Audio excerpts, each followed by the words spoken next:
midwinter morning. The sky was filled with heavy gray clouds, and the ground sparkled with a thin layer of frost. 7-year-old Tuna held his older brother Karam's hand tightly as they walked through the garden. There wasn't a single green leaf or colorful flower to be seen.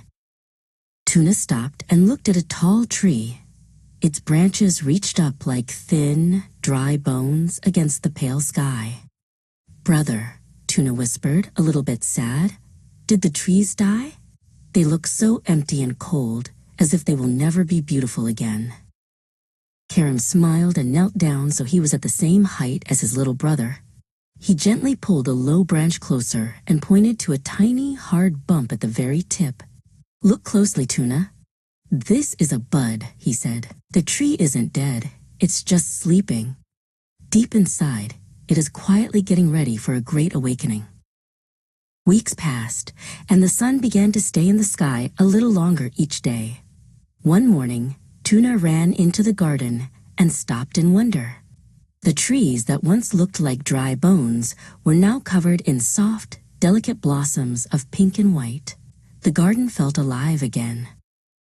Karam joined him, watching his brother's amazement.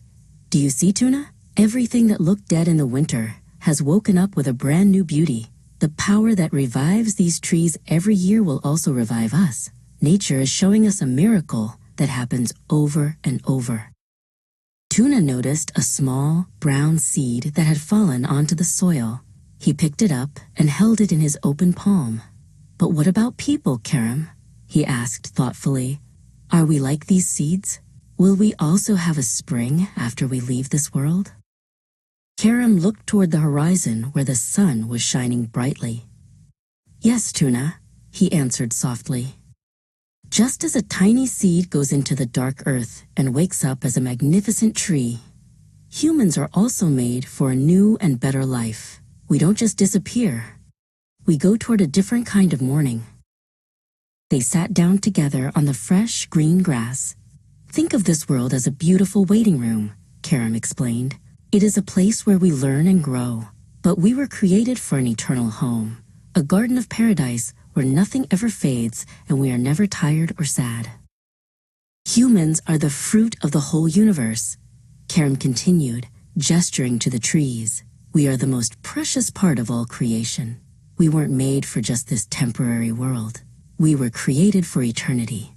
Death is like the winter, Tuna. It's just the season right before an endless spring." Tuna looked at the blooming trees and felt a warm sense of peace in his heart. He wasn't afraid of the cold or the dry branches anymore. He hugged his brother tightly, knowing that they were both travelers on a journey to a beautiful, never-ending garden.